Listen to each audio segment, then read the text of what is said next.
Devil May Cry 5 is truly a reflection of how it came to be. A studio coming off not only a failure, but an embarrassment that people were prepared to lose their jobs over. The director was given one last chance to make the ultimate action game. Using all that he'd learnt, he might have done it.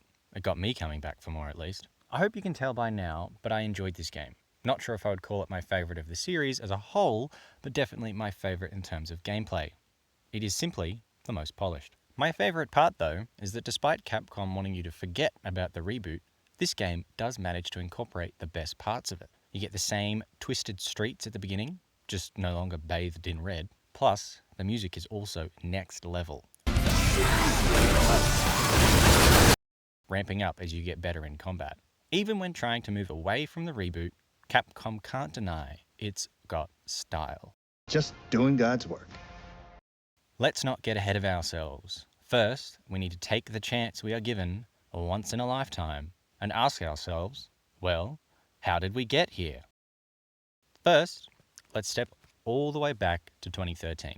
DMC, Devil May Cry, was produced by Ninja Theory and was touted as a fresh start for the series. Ninja Theory, under the guidance of Capcom, attempted to make a westernized version of the world and story. Instead, it pushed older fans away in a dramatic way and left the series dead in the water. There was no way that Capcom was going to be willing to head back into the world of the reboot, so they needed a new plan. Unfortunately, they were a bit busy. The year prior, Capcom also released Resident Evil 6, the worst in that series. After coming off one too many critical failures, the team decided to focus on bringing back their popular franchises. We can't talk too much about the development though without mentioning Hideaki Itsuno. Itsuno started with the series as the replacement director for DMC 2. While he was not able to save that game, when he directed DMC 3, he did save the series. Itsuno was with the series from then on, including for the reboot, just not directing. He took the failure of the reboot personally and was prepared to leave Capcom as a result. Capcom did not want to lose him though, as he does have a stellar record. He gave them an ultimatum. He wanted the chance to make the ultimate action fighting game. Itsuno needed to make a game that proved the reboot wasn't what he will be known for. Capcom thankfully agreed, and DMC5 was greenlit. They got a fancy new engine to work with too, the RE engine, that was created to help resurrect Resident Evil. In the same way that Devil May Cry came from the bones of Resident Evil, history repeats itself with their combined resurrections. One interesting thing about this new engine is that all of the characters have now been modelled after real people. I want to give them credit, so I may butcher some names. The choices they have made have its positives and negatives. The model they got for Nero, Carlo Baker, looks amazing. He seemed to be a perfect aged version of Nero from DMC4.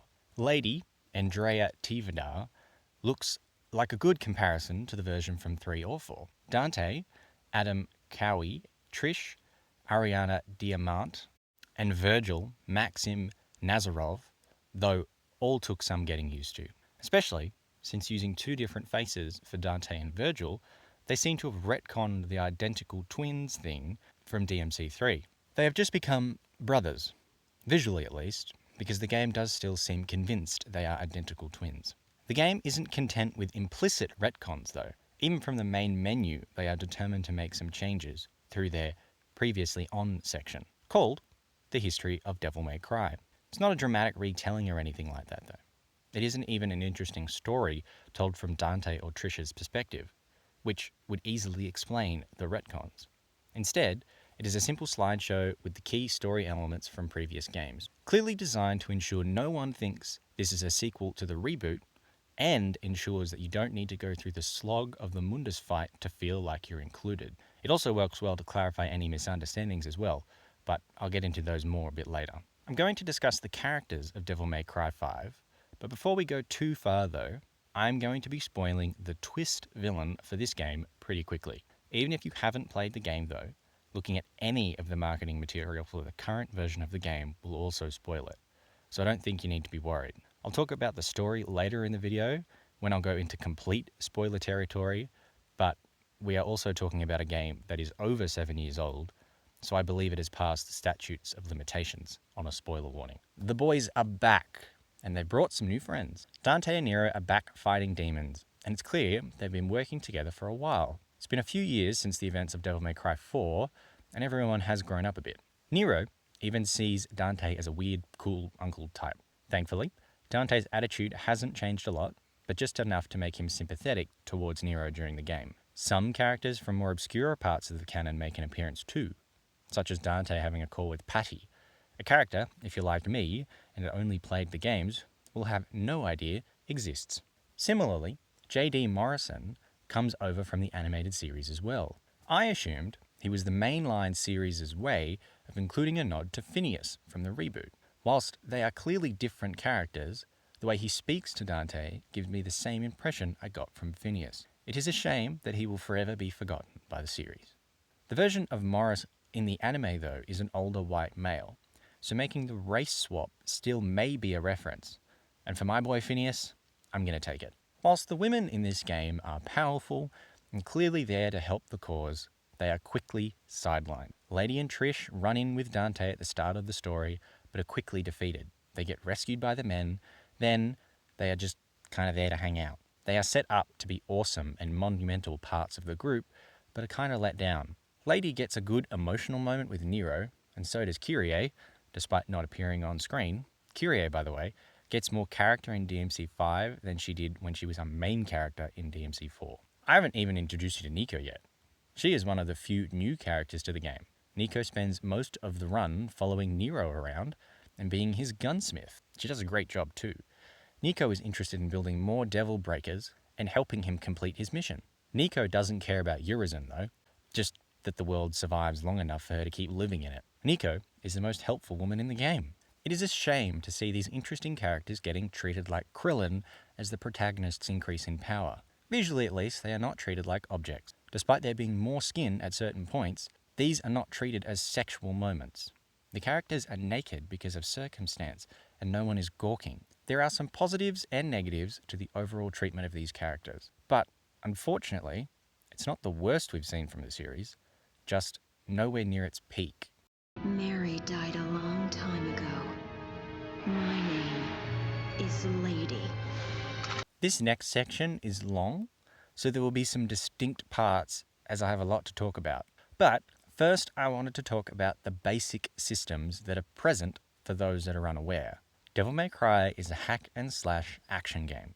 Your main job is to swing around various weapons and kill the various bad guys. To help you, there is also the Devil Trigger mode. The Devil Trigger means your character will get a boost in attack power and speed, along with regenerating some health in the process. This has always functioned as a get-out-of-jail-free card, removing any stunned effects, making any encounter simple to complete. These systems aren't new and are what have underpinned the gameplay loop for the entire series. The game will also grade you on how well you're playing as you go. The style system appears in the corner of the screen as you fight your demons. The more combos you hit for greater damage, the better the score. The best part about this is how the game now uses it to control the music. When you are kicking ass and getting a good style, the music will pick up its intensity and make you feel like the action hero you're pretending to be. It's a very subtle but powerful change that makes this game help push the overall feel of the experience to the next level.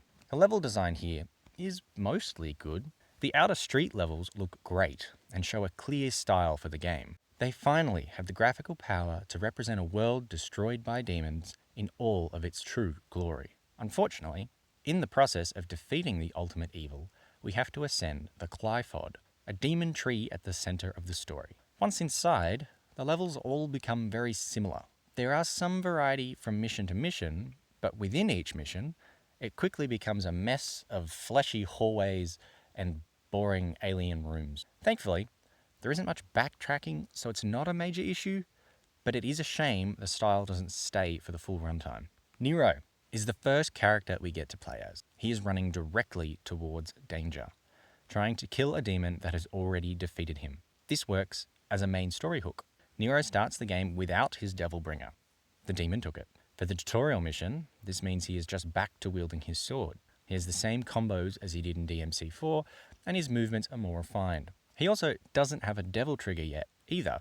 Thankfully, it doesn't take him long to get more than a sword. He replaces his Devil Bringer with a Devil Breaker, a nice robot arm created by Nico.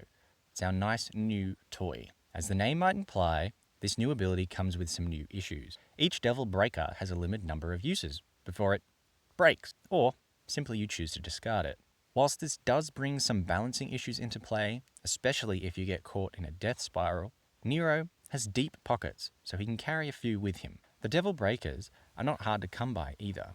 They are the only consumable you can purchase from Nico at a thankfully low cost. Plus, they are provided pretty liberally throughout the levels. These work well to give Nero the variety he is otherwise missing. Dante has always had a lot of variety between his various weapons of choice and his different styles. Nero lacks a lot of that in his previous appearance.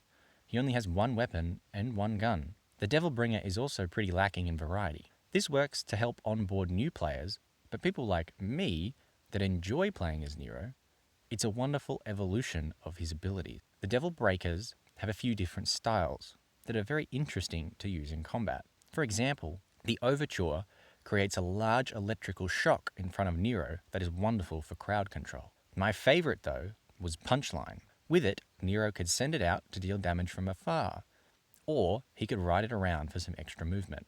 Ragtime is definitely the most interesting, as it slows down the enemies it hits, giving Nero plenty of time to smack a boss for a few hits. Originally, I wasn't going to mention the DLC ones, as they all seemed like a joke. Some pretty funny, and you should definitely look up Sweet Surrender in your own time, but just maybe wait till the end of the video.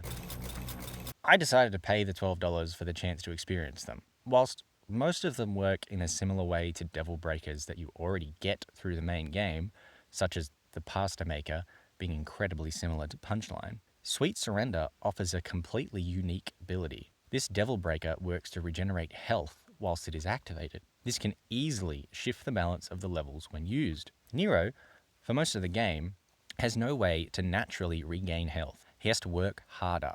This simple extra ability could make the game much easier for newcomers. There is one more feature about the Devil Breaker.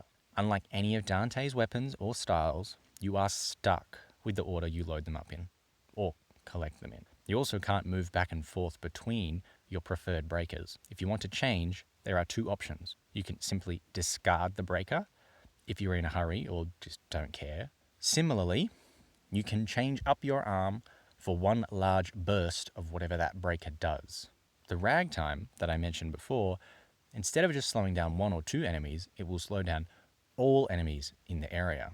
At the same time that we discover that Nero is no longer all right, we are introduced to the main new character for the game, V. If you haven't played the game yet, guess what his twist is and let me know if you get it right. V is an interesting character because he is by far the most unique character in the series. V is not a good fighter. He spends most of his time wobbling around on his cane. He is capable, but notably weak. He carries around a book with his name on it too, and likes to quote lines from famous poets, which I didn't recognize any of the poetry, so thankfully the other characters were happy to tell me when he was stealing someone else's words. I have no name. I am but 2 days old. Just kidding. You can call me V. Like most poets, V can't fight for himself. You get the chance to fully embody the snobby English major most nerds wish they could be too. V can taunt demons by quoting poetry from his book and dodging any incoming attacks for high style. Of course, he will only dodge if you're good enough to do that though. Thankfully, unlike most English mages, V has some help when he gets in trouble that he can't fight. V employs the fighting power of other demons. He has 3 demons that work for him, and they are pretty cool. The first, and most notable, is a loud-mouthed bird named Griffin. The bird must be Zapdos' little brother, because he shoots lightning any chance he gets. He works as V's distance attack, and does a pretty good job. Griffin also gets the chance to throw shade at all the other characters too. The second demon is a panther-like thing named Shadow. He attacks using his body that transforms into spikes, swords, and porcupine quills. Shadow functions as V's close-up attack and is most likely to be your primary weapon. Finally, V has a large bipedal giant that he can only summon when he uses his Devil Trigger attack. The final demon is not directly controlled by V. You can choose to ride him once you unlock the ability for more control, but the AI is pretty good, so I never felt the need. Nightmare is his name, and he stomps, shoots lightning, and belly flops when needed. Now you know all the functions, we should probably talk more about the details. In practice, this means that V is now the easiest character to play as. You can just hang out and not even get close to danger for the most part, making it easy to get high style quickly. You also don't lose any style when the demons take damage, only if you do. The only concern you have when putting your demons in harm's way is that they can be knocked down. V doesn't die from this though, and you just need to survive long enough for them to come back, which, considering you usually will have another demon around, it's not that hard. V isn't completely useless though. You do still have to land the final blow. V can teleport nice and close and slam his cane into the demon to banish it.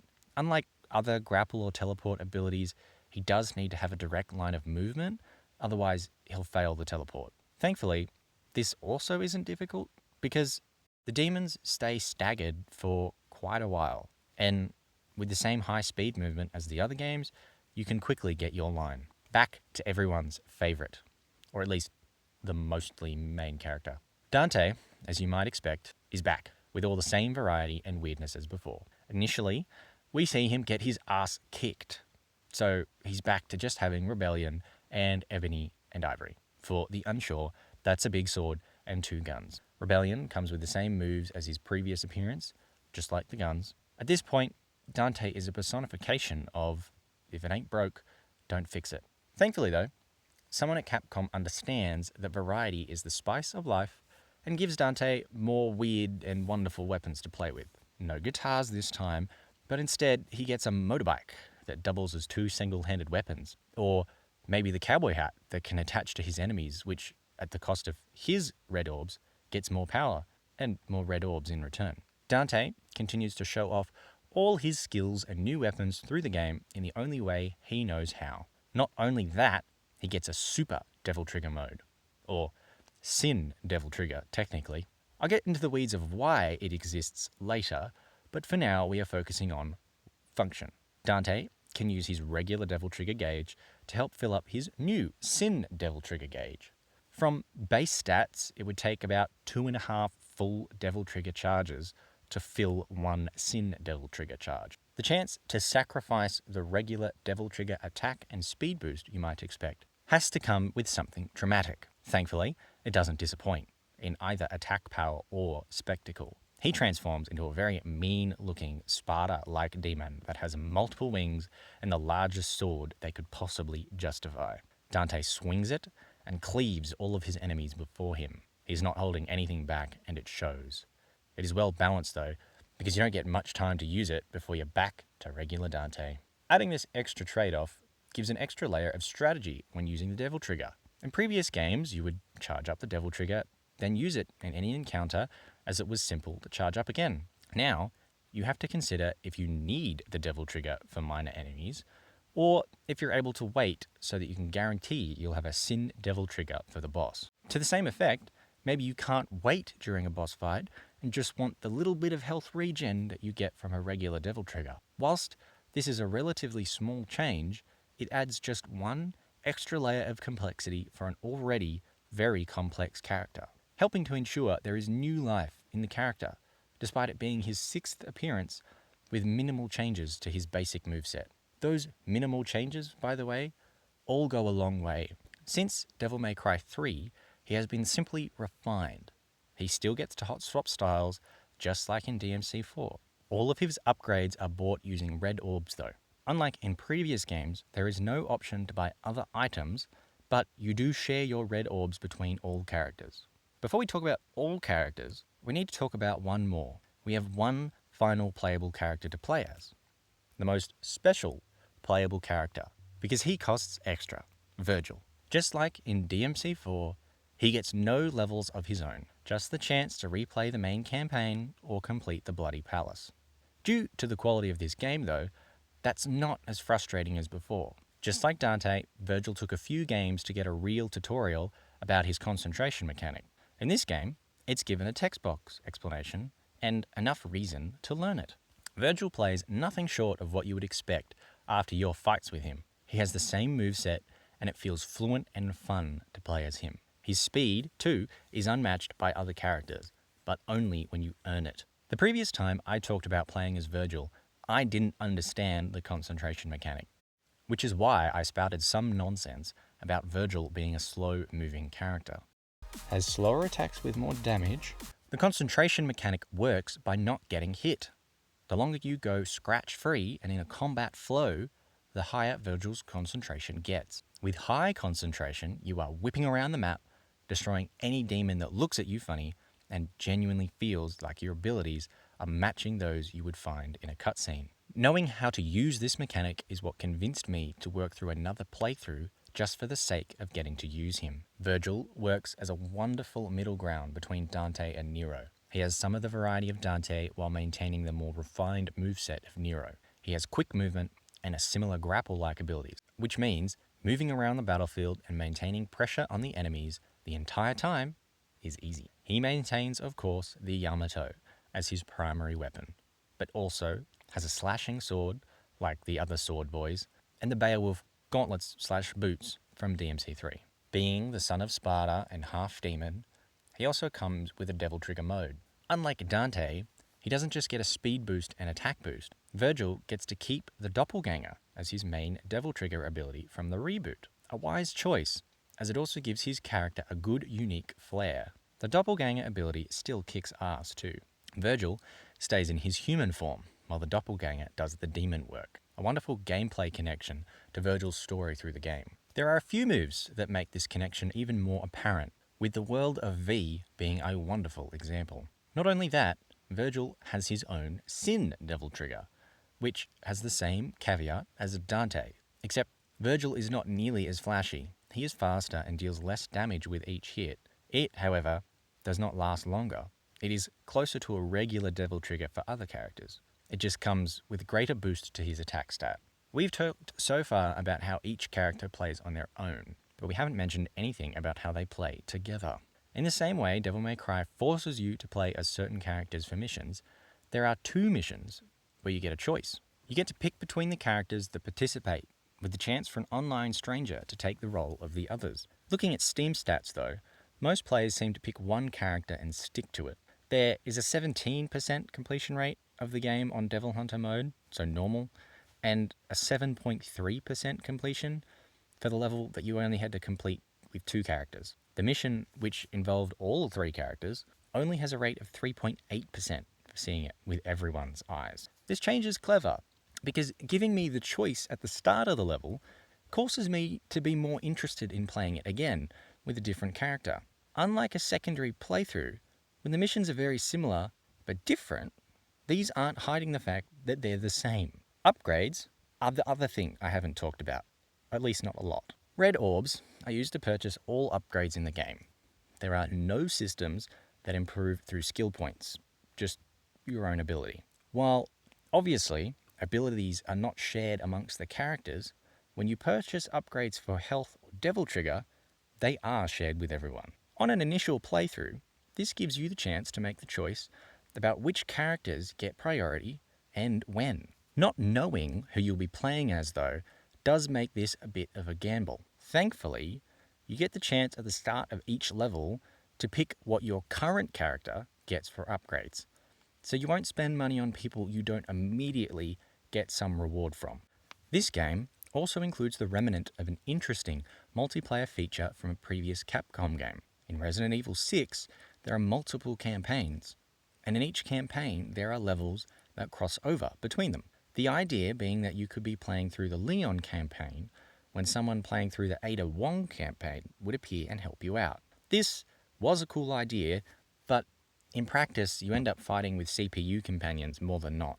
DMC5 lets you do something similar with the missions with multiple characters. While large chunks of the mission this won't matter, there are some times when you might get paired with a random stranger who will help you as another character. I never experienced this, as I purposely turned it off. I did, however, get the ghost data from the developers, and on subsequent playthroughs, I got my own ghost data instead. Now, we all know about who we are playing as.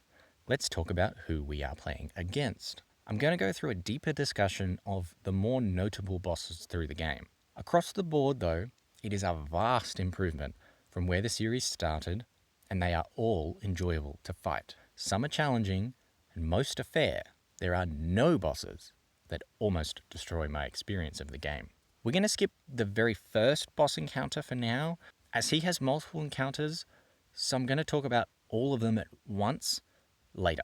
The first real boss of the game is called Goliath. To no one's surprise, he is a big boy. He appears at the end of the second mission and functions as the tutorial boss for the game.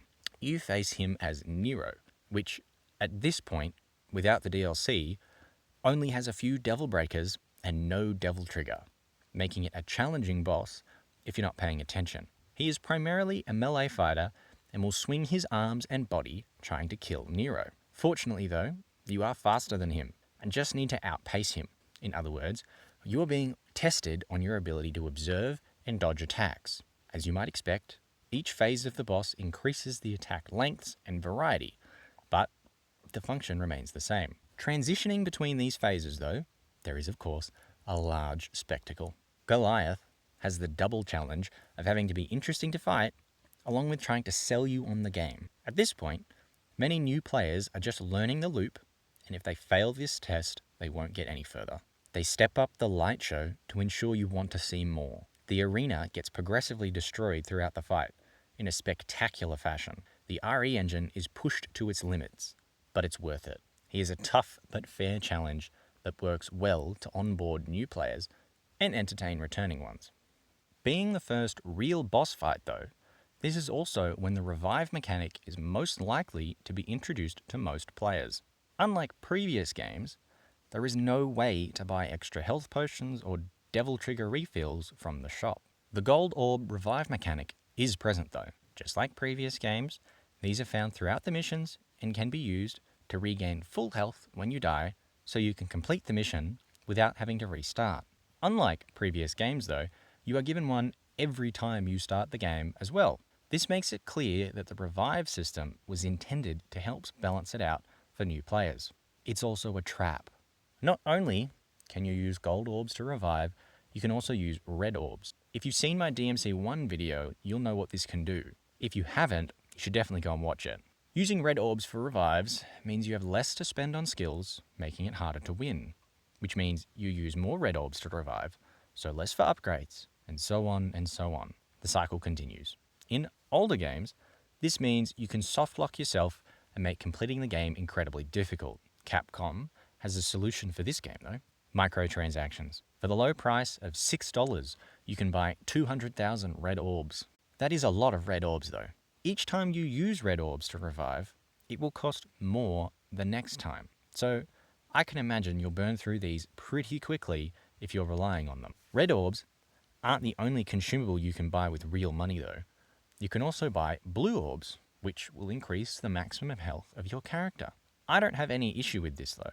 While it is a shady practice, you can easily complete the game without ever needing to interact with the system. If people want to pay for a shortcut, Capcom shouldn't stop them. Unfortunately, there is one more place of concern. Dante has a weapon called Dr. Faust, the cowboy hat that uses red orbs to fight. There is an argument that using this weapon can be locked behind a paywall as well, especially if you're not completely sure how to use it. For veterans of the series, this won't be an immediate problem, but for some newcomers, this definitely could. This type of microtransaction also isn't unique to Devil May Cry 5. It's present in most modern Capcom games in some form, usually allowing you to unlock power-ups without completing the challenge in-game first. This is, unfortunately, what happens when a company is losing money and needs to make some more.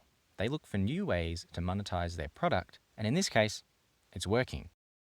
Most of the bosses after Goliath, though, pass by without much to say. There are story implications I'll talk about later, but the bosses through the middle of the game aren't as challenging. Still definitely enjoyable, but between Goliath and Malphas, the next challenging boss, there are 13 missions, which is over half the game. These bosses are not frustrating or boring to fight, just not very tough. The boss in the very next mission is a great example. Still playing as Nero, you fight Artemis, a flying, angel-like creature that shoots magic at you in various patterns. If you aren't used to using the grapple hook to control distance in combat, this will be a challenge. However, for those of you that are, this is simple. Your main strategy is to keep off the ground and grab Artemis anytime you can. They are even nice enough to throw out some grapple points to make this easier. This mission introduces the grapple hook as a traversal mechanic, so making sure you can use it properly before you move on makes sense. Artemis, though, both looks and attacks like an angel would. Keeping up with them as they fly around the map and shoot laser bolts will always be enjoyable. Not every boss needs to be a high-strung adrenaline rush to be fun. Speaking of relaxed, it's time to move on. In Mission 4, you are introduced to V and his demon commanding mechanic, meaning the boss at the end of the mission, Nidhogg, has to function as a test for him. When you're fighting Nidhogg, you need to keep your distance, but watch out for the vines. If you're only watching your demons, V will take hits from the same sweeping attacks the demons get. It's easy to fall into a loop with V and forget to pay attention to him when fighting as him. The screen can quickly become cluttered though, as the boss has 3 tentacles along with himself, and V also has 3 demons. You quickly end up with 6 moving figures all jammed into the one shot. Defeating him doesn't take long, and similar to Goliath, it is easy to jump when needed to outmove the tentacles. Yay! Time to move on. V completes Mission 5 and gets to defeat the Elder Greyon Knight, which narratively has an interesting payoff, but mechanically is still simple. The boss has a large arena and moves quickly with attacks that deal lots of damage, which, if you had to be near them, that would be a problem. As V, you can easily just stand back and let your demons do all the hard work. If they go down, don't stress. Just move around and dodge until they're back. Not a difficult process. The Knight does introduce the time control powers to the game, which does lead to some fun when you get the chance though. Nero is back for our next boss, Gilgamesh, a large figure that has been stalking V throughout the previous mission, that we now have to kill. There is nothing else that happens in Mission 6. It's just the boss. This is the first boss-only mission in the campaign. Similar to Artemis, Nero has to keep moving and use his Devil Breaker to jump up to the boss. Gilgamesh has a new mechanic to deal with though, weak spots. You can only deal damage to him if you're hitting the red blob on his back. A good video game trope that's easy to follow. He will cover his spot occasionally and shake you off, but getting back up isn't difficult. Even later in the fight, when he actively defends the spot, avoiding his attacks also isn't a challenge. Provided you remember the lessons from the last few bosses, this isn't difficult. Stomping around the city in the process and destroying the environment is cool. Mission 6 complete, and we get to fight some mini-bosses, and our big bad a few times. But the next real boss isn't until Mission 11. This boss is also the first boss we fight as Dante. He gets to fight the Cavalier Angelo, which is similar to the Elder Knight we fought earlier, but there's no horse. They swing with a large sword and work to deal with lots of damage with each hit. Gilgamesh taught you how to dodge them, so you're okay with that. You will need to deal with some magic attacks as well, but we also already know how to deal with those. Provided you attack in the correct windows and learn the tells, you'll be fine. Narratively, it's a nice payoff and keeps the story moving, but still not challenging. There are a few missions again until the next real boss fight though. We get a few boss fights in Mission 14. This mission makes you replay the Goliath, Artemis, and Cavalier Angelo fights, but this time as V. Not just as V though, because he needs to earn his demons back. For each boss you fight, you get to work with 1 extra demon, and you get to choose the order to collect them in. This, of course, means that the first boss you fight in this run will be the most challenging. With only a single demon, this makes the fight take some time, especially if they are downed a few times in this process. Thankfully, though, you keep whichever demon you used after that battle, making the next boss much easier. While simply replaying a boss is not good gameplay, changing the character and adding in the strategic choice of who to fight with does make it entertaining. This concept is something that is really enjoyable and would have been nice if they limited V a few more times through the game, as he is a very easy character to play as. This is where everything changes, and the boss difficulty takes a serious jump, for a few reasons too. After returning back to Nero once fighting as Dante and V, it is clear that Nero is a notably weaker protagonist. The simple reality that at this point in the story, he is lacking any devil trigger personifies this. I'm not critiquing his presentation though, it is a good thing, as it is a reflection of the story. Nero is only human, no longer has the devil arm or even a demon sword. While he has the devil breaker, which I prefer in combat, hence why given the choice, I still prefer him, that merely helps him keep up, not to be competitive or on par with Dante, or even V. Whilst this does give him a similar arc to what is in DMC4, the presentation of this is much smoother and perfectly integrates into the gameplay, not just the cutscenes. The mission was like all the others. The boss fight was awesome. Not in spectacle, but challenge. It's the first boss fight that has seriously challenged me in this game. It is also mostly fair. Outside of the one attack where you can get caught and stuck up by the rampaging boss, when it's then able to take an entire health bar, it was well balanced. Nero having a limited ability with his breaker arms does show in this fight, as you can lose your arms in the fight but not regain them when you go to retry. V is throwing you some during the fight, but they are hard to get without risking death from the boss. The boss rarely lets up, and you cannot easily scan the arena as the camera will stay fixed on the boss, even when you're not locked on. Malphas also takes a note from the reboot's style department. They are a grotesque monster with 3 half-naked women attached to a multi-legged beast. Malphas is unique and has a large variety of devastating moves that will take large chunks of your health to go with these visuals. Alongside this, dealing much damage becomes difficult as you only get small windows to both move into a position, then attack. You need to be on your best behavior for a long time, making this a challenging boss. Defeating Malphas is a very satisfying experience and keeps you motivated for the final few challenging encounters. The sudden jump in difficulty may be too much for some, and that is a real shame because the next few bosses are easily some of the best in the series and show a high watermark for any future action games. I wouldn't trade the challenge though for the sake of more people experiencing the late game, as without it there would be no satisfaction in completing it. Time for some nostalgia in boss form. Just like in DMC3, Dante must now defeat a 3-headed demon dog. This cousin of Fluffy, though, is the King Cerberus. With a very nostalgic introduction, he breaks free from his chains and is quickly established as tougher than the puppy we faced before, which, for me, genuinely concerned me, as I struggled with Cerberus in my last playthrough of DMC3. Just watch the post-review stream of DMC3 if you want to watch me struggle. Ready to watch me die a lot of times.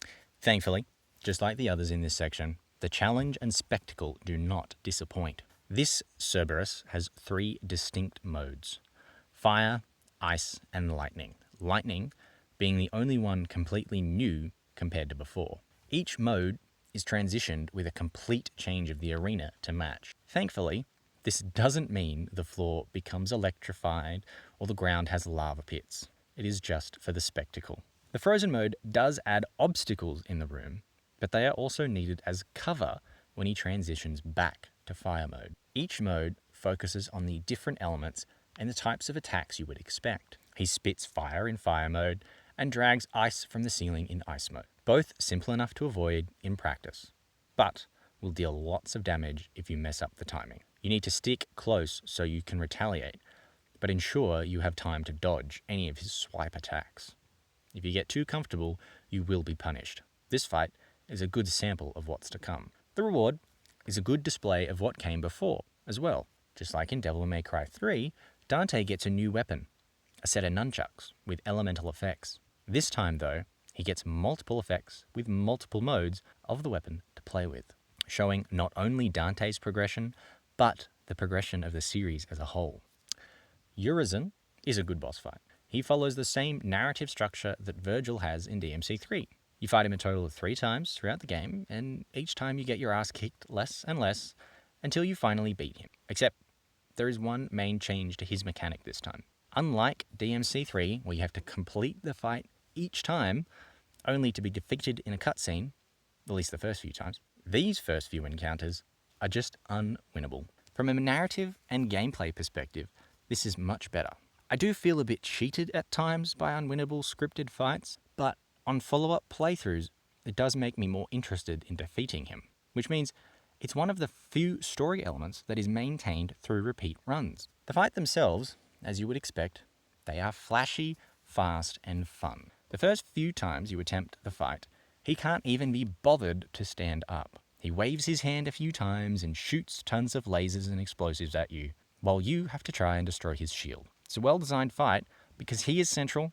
There is nothing but plenty of space to move. You don't feel trapped at any point, and there are very few breaks in his attacks. You just need to keep moving and maintain a good position. Once you have destroyed his shield, you just attack away at his body for as much damage as possible until he brings his shield back. Then you just rinse and repeat till you're done, with the intensity of his magic light show growing after each time you destroy his shield. Simple to learn, but hard to defeat. Urizen does realize, though, that he needs to put some effort into killing you eventually, and will stand up. You find him twice in this form. The first is just a chance for you to get used to using the Sin Devil trigger, and is a pretty similar battle to him seated. The second, though, is much more entertaining. He will track you and throw out a few similar magic-based attacks as before, which still involve positioning correctly so you can punish. He will also attempt to kick your teeth in if you try to bite at his ankles. This combo was my preferred way to punish him. Provided you can jump out of the way, you can wail on his torso for a while he kicks at the air. Just make sure not to fall too low because you can still get hit.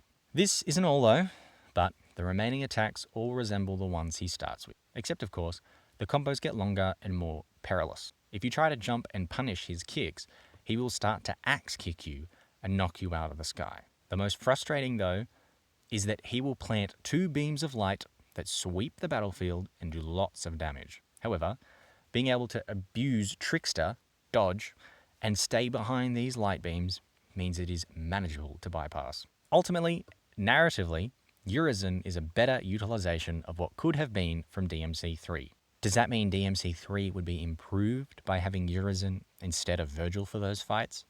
No. Urizen is fun, but lacks the same challenge as Virgil. Don't get me wrong, he is challenging, and it is an extreme jump in difficulty between what comes before and him. That doesn't feel like it's due to a technical setup, though. It is simply that he hits hard and doesn't give you many chances to learn from your mistakes before you have to try again. Before we get to the complete pinnacle of the game, we need to take a quick detour. Spoiler for the final boss reveal, but we now need to fight these demons. First, you must fight the bird and cat separately before fighting them all together. Separately, they don't hold much of a threat, but they move fast. Getting a good position to attack the bird is the most challenging part, but hot swapping as Dante between Trickster to move in close and then Swordmaster to punish is very manageable. Finally, you need to take them all on. They use the attacks they've been using throughout the game till this point, and you should be pretty familiar with them. They are simple to dodge, but you can get caught up if they gang up on you. The way around this, of course, is to take one of them out for a time before only having Nightmare left to wail on for fun. Whilst fighting characters you get to play as later isn't new to the series, this is the first time you fight a character you are already familiar with. The familiar nature of this fight does remove the challenge from the initial learning curve that you get in most boss fights, especially as you also get to fight them individually before the group fight. Narratively, it's a great payoff and works well as a break between the much more challenging boss to come and Urizen. It's a novel concept, so I'm going to add it to the list of enjoyable boss fights. The final boss, if you haven't worked it out yet, is Virgil. If you've completed either DMC3 or the reboot, you will be familiar with the expected flow of this battle. This battle takes the final encounter from DMC3 and pushes it even further. Virgil still waits for you to attack to block you before attempting to punish. Depending on what he does, changes how you either block or dodge before you are given the chance to punish. Virgil feels like I'm back, fighting underneath a waterfall many years ago, trying to complete the legacy of my father. It keeps the same feel of 2 master swordsmen dueling for the fate of the world. This fight is simply amazing. Virgil doesn't get to spam his devil trigger either, so you have a decent chance to deal damage without the need to rush. Dante is able to be more defensive, just like Virgil, and still defeat him. You clash Sin Devil triggers and the spectacle is amazing. I don't have anything bad to say, and I don't know how the series can top this fight, if it's even possible, in any later games. The great part about this fight is the second fight you get, because there is no clear winner of this battle. Nero jumps in at the last minute and stops both Dante and Virgil from killing each other. Nero finally has his devil trigger. Just like Dante, Nero gets an awesome moment to awaken his ability, even without the devil arm. The story section is next, so I'll talk about that soon, but gameplay-wise, this is awesome. Normally, having to fight the same boss back to back would be boring, but Nero has his own souped-up devil trigger, and this is just a power fantasy payoff. Nero gets his devil grab attack back and is able to slam Virgil into the ground, just like we could back in DMC4. Getting to defeat Virgil so definitively and easily makes for a great final boss. You get the best of both worlds in this final encounter, because not only do you get a challenge fitting for the final boss, you also immediately get the satisfaction of reward for defeating him. This is a chance to kick sand in his face and prove your dominance. If that's not what redoing a boss encounter is about, I don't know what is. There is one final boss to mention before we move on. When you take the time to play through the game as Virgil, unlike in DMC3, when you make your way to the clash with Virgil, you don't just get a color-swapped fight. You get to fight the man himself, Dante. As you might expect, this fight is very similar to your fight with Virgil. You are still fighting someone with a similar moveset to your own that will counter your attacks and deal lots of damage. Dante fights with all the styles and moves you would expect from him. His moveset, of course, is varied and challenging. Learning his tells takes some time. He does follow a simple pattern though, that once you can see it, it's easy. Just like with Virgil, you can bait an attack, dodge, and punish. Dante won't block you though. He will let you swing with your heart's content, and you'll get caught in his follow-up. If you run in and commit, you are getting punished. Virgil, as a boss, gives you way more time to react. Dante, during your first clash, won't use his devil trigger though. He only sticks to a few different weapons, and he limits himself because he is only trying to stop Virgil, not kill him. His second phase, of course, is different. He doesn't use his regular devil trigger though, just his sin devil trigger. You will need to dodge to build up your own devil trigger to retaliate quickly. Just like the final fight with Nero, it's flashy. Except, it's finally the two brothers going all out, and you get to be Virgil. This final fight is a great reward for making your way back through the game a second time. As you might imagine, the bosses you face as Virgil are all easier than in the original playthrough. You have time to learn these bosses once, and you also have time to learn Virgil. There are no distractions in his playthrough. You are just Virgil. The final challenge with Dante is the perfect reward. Time to discuss the heartstrings of this story. If you don't want it all spoiled, then put the video on mute and just watch the visuals for a while. Take a guess about when to come back, and hopefully you're right. Devil May Cry 5 does have some story, but in broad strokes, it does tread on existing trails. Before we actually get into the meat of the game, we need to talk about the history of DMC. Well, the one on the main menu. I mentioned it earlier in the video because you can't miss it. And it works well to include anyone who is new to the series. Or, if you like me, have played them all, but hadn't figured out that DMC3 was supposed to be a prequel. It focuses on the connection between Dante and Virgil through the games and makes it clear to anyone unsure that Nero, being able to completely wield Yamato, means he is a son of Sparda. We just don't know how yet. Before it ends though, it does give a good link to the main game. It tells us that Dante and Nero have been working together for many years after the events of DMC4 and are trying to rid the world of demons. The presentation of DMC's story is unique for the series. Unlike the largely linear stories of the previous games, we start about halfway through this time. DMC4 does have some flashbacks, but no jumping back and forth in time during the course of gameplay. We start by watching the gang, including V, going into a giant demon tower to fight a super powerful demon that they are all defeated by pretty quickly. In fact, the only two that manage to escape are Nero and V, but neither are in good shape. Dante, Lady, and Trish are all left behind to unknown fates. From the very start, the story has high stakes, and it genuinely feels like some legacy characters are going to die by the end. Then a month later, we see Nero again. He's working with Nico, a sassy southern gunsmith that has a personal connection to Dante. He killed her father. A bit of a bummer. But as that's the high-ranking church official that forgot to do his homework, this isn't an issue. Well, for me at least. Do your homework first. Nico is a great character that makes for a great foil to the serious nature of Nero. This small time jump works as the start for the main story. And we've got a few questions to answer. Nero and Nico are rolling around a city that has been overrun by demons in a van with Devil May Cry slapped on the side in neon lights. We meet up with V and are given our first real main objective. We must destroy the roots of the Demon Tower before we can enter it. The Demon Tower, by the way, is actually a tree called the Clyphod. So Nero and V set out to do some demonic gardening and destroy some roots of this tree.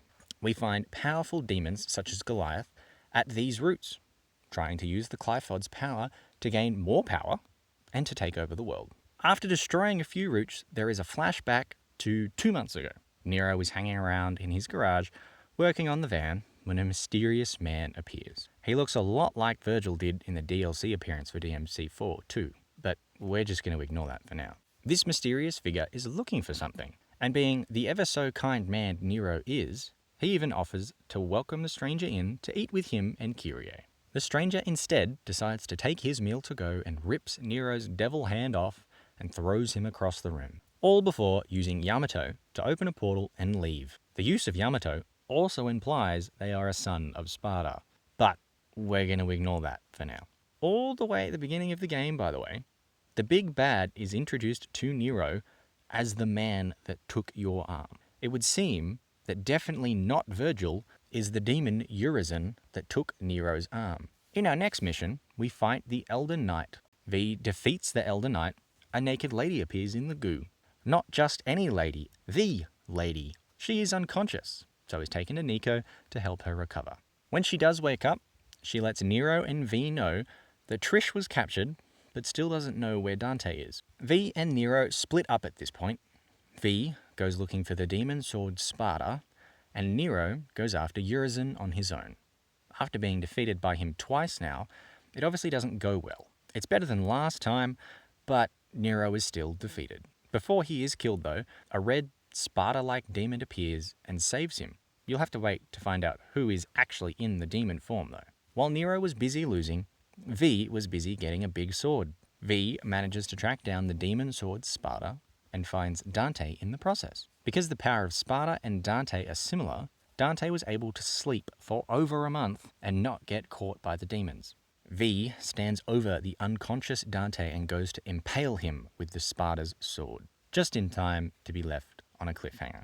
We go back to the beginning to see V first approach Dante about taking on the job to defeat Urizen. Urizen being revealed too as your reason for fighting, which, as dumb name drops go, is pretty spectacular.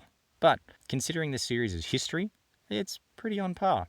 You then control Dante as he goes into the Clyphod to fight Urizen for the first time.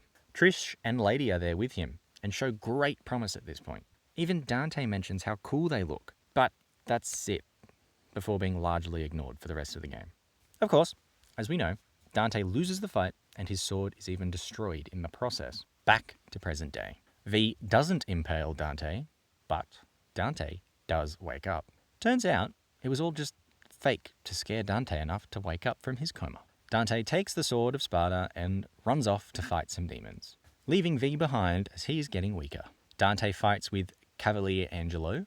Dante seems to know who this demon is, and the opening cutscene hints that it's Trish. When we defeat her, Trish gets the same naked treatment as Lady. Trish jumps up much faster and is even able to summon clothes straight away. Trish, being a half-demon herself, reveals that she can tell V is not human, giving enough of a hint that he is going to be more interesting very soon. In the meantime, though, Dante has a flashback to his mother, who still looks exactly like Trish, being that she has the same face model, saving him from a burning building before running back to try and save Virgil.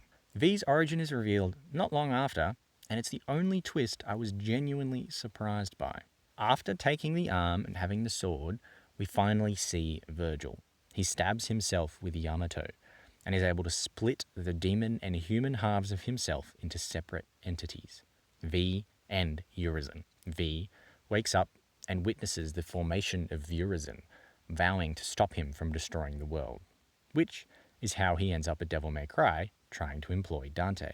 The gang, at this point, becomes concerned about V and his true intentions, but V makes it clear that while he is all Virgil, he regrets his past actions. He has no intention of trying to kill Dante and just wants to help prevent the destruction of the world, even if that means he dies in the process. Because staying separate from Urizen for too long will result in his death. Most of these story beats are expanded upon in the prequel manga. There, we even learn that what V has been controlling this whole time aren't demons, but manifestations of Virgil's trauma after his time as a soldier for Mundus. The soldier I'm referring to is his appearance in DMC1. The familiars also resemble the different bosses you have to defeat in DMC1.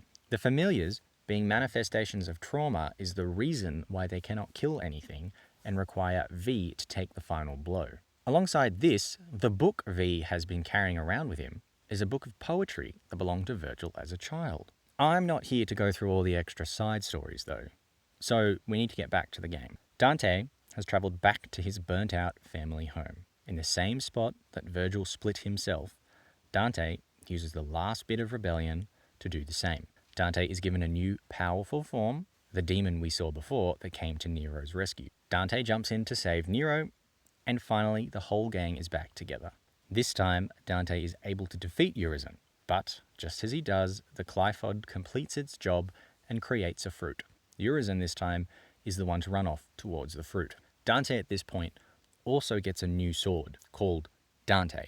It's quite confusing, but the sword Dante is similar to the Sword of Sparda in that it embodies all of the power of Dante. Another biblical reference down, and Trish tells us more about the fruit. The Qliphoth has been absorbing human blood for the last month to power up the demons. Now, this fruit contains more dense blood that is able to grant great and terrible power. It's the same way Mundus got all his power to rule the underworld. We are now sent down the tree to get to the top to find the fruit. All three are going to go after the fruit, but Dante wants Nero to stay back. Nero ignores him, and V asks Nero for help. Oh, we also get the most out-of-place scene from Dante with his fun cowboy dance, because he's apparently a gay cowboy. You can look up the lore for that yourself. During their journey, V finally reveals to Nero, and the player explicitly, that Urizen is Virgil. Nero, at this point, hasn't met Virgil and only knows about him from the stories others have told him. V is getting weaker, and genuinely, the vibe makes it feel like someone is going to die soon, especially Dante. He meets up with Urizen at the top of the tower, standing in front of the fruit.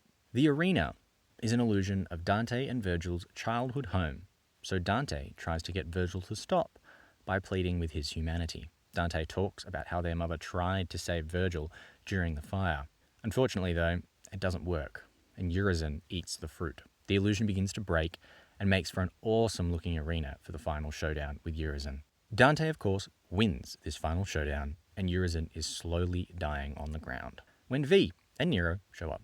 Nero and Dante start to talk, but before Dante is able to stop him, V walks over to Urizen and lands the final blow. Except, instead of killing Urizen, he merges back with him, and Virgil is officially reborn. In a beautiful light show, Virgil gets to make a grand appearance, destroying the final illusion and looking badass in the process.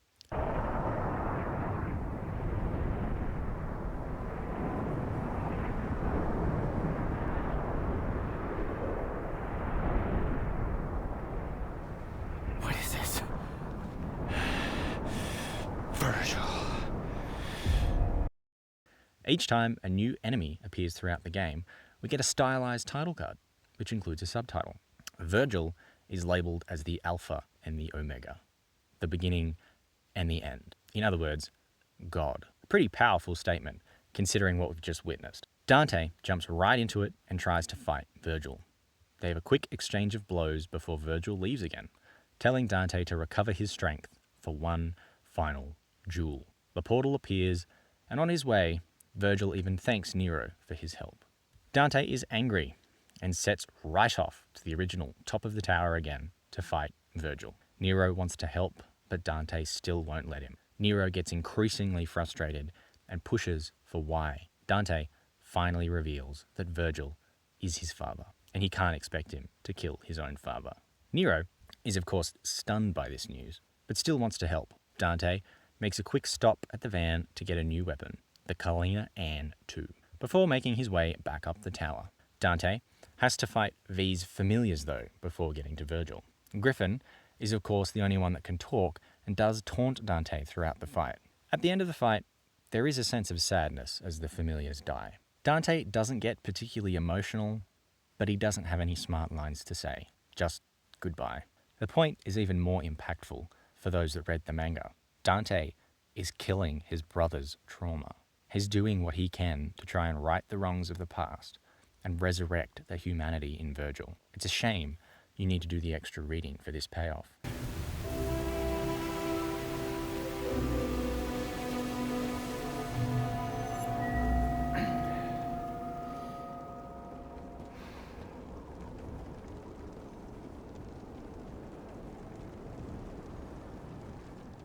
Finally, Dante makes it back to Virgil. Dante tells him about Nero, and even he is surprised, but it doesn't stop the fight. The best fight of the game. Which after you win, the final blow is abruptly stopped by a mysterious new demon, able to hold both Dante and Virgil back. While Dante is doing all that though, Nero has a journey of his own to go through.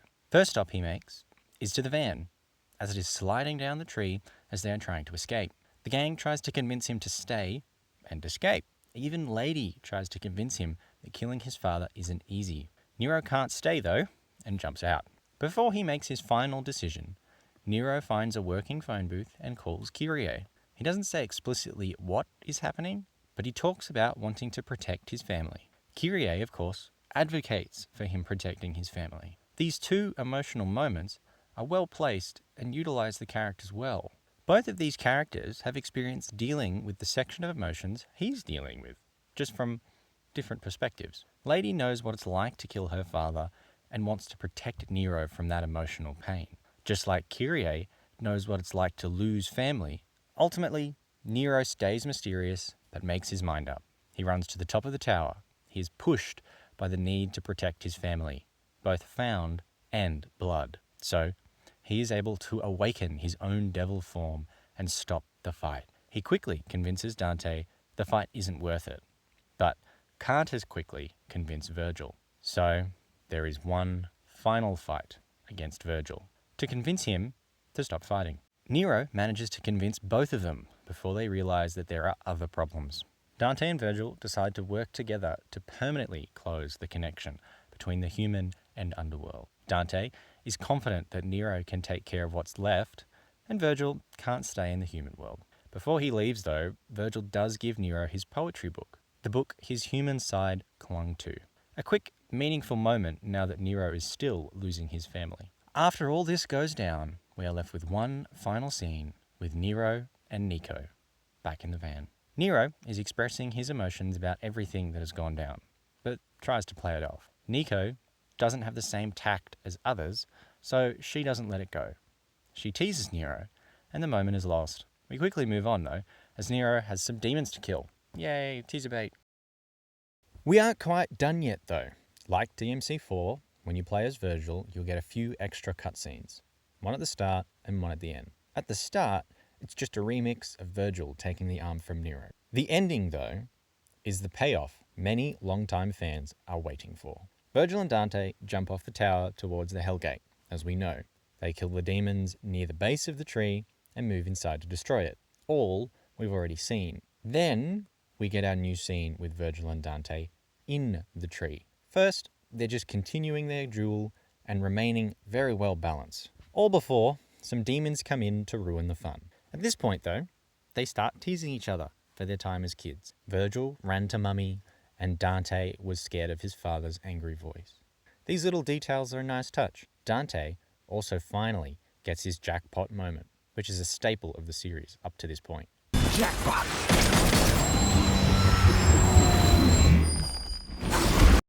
That's it. We're done with the story.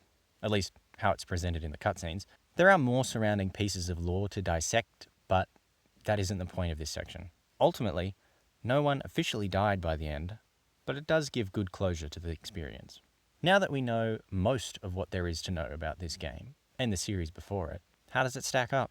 Devil May Cry 5 works well to pull together all the best bits of the previous games, without feeling like a complete rehash. The structure pulls lots of inspiration from DMC3, to the point that this game could have easily had the subtitle Nero's Awakening, and people having played DMC3 will immediately know what's going on. This isn't a negative though, as the gameplay mechanics are easily improved on in this game. While the story of DMC3 remains the peak for the franchise, this is a close second. Instead of showing Dante's growth by completing a similar fight against the same person through the game, the enemy also grows through the story. All the protagonists have to work much harder, making the final encounter feel completely earned. Devil May Cry 5 does lose the emotional weight of some moments compared to those they are trying to learn from. The clearest illustration of this is when Nero is thinking about the loss of Virgil, compared to Dante doing the same at the end of DMC3. Dante shows a strong emotional response that goes counter to his goofy characterization through the rest of the game. Lady is able to see that and lets him sit in the moment and experience those emotions. The player is given the same chance and feels the impact of losing Virgil personally. Nero is already a relatively stoic character that, when considering the loss of Virgil and Dante, isn't given the chance to feel any emotions. The player is also stifled in this process, making the sacrifice of Dante and Virgil lose its impact and feel dramatically less permanent. This game continues to show Capcom's interest in sharing the spotlight with multiple characters. Ever since the second entry, Dante has had to share the spotlight with someone else. DMC4 forces players to play as the new guy straight away, which, while making the Dante levels have more impact, does alienate people in the process. Here though, we start with the emotional core of the story and a familiar character, before the new character gets a chance to shine, with Dante being the capstone for the experience. Of course, we wouldn't have this game without the reboot, and even that isn't ignored here. The reboot likes to disrespect existing fans by mocking the expected tropes of the game. The creators clearly learned their lesson and are now rewarding long-time and hardcore fans, with references and callbacks galore. The fan service is never cheap though. The simple interaction Dante has at the beginning of the Angelo Cavalier fight is evidence of that. The Cavalier Angelo throws a motorbike at Dante while he is talking to Trish trapped inside. Anyone that has seen the opening cutscene for DMC1 will know she does something very similar. This reference doesn't feel the need to be understood for the moment to still have the same impact. The main character having a motorbike thrown at his head is a daunting moment, with or without the reference. Ultimately, Devil May Cry 5 does reach new heights for the series and learns from all that has come before to have a wonderful, complete package. The implication at the end of the game does make the prospect of Devil May Cry 6 seem less likely, but not impossible. My prediction is DMC will soon receive the same remake treatment as Capcom's other franchises. A remake of DMC 3 would be amazing, and also the most likely place for them to start, especially considering DMC 5 is one of their highest selling games of all time.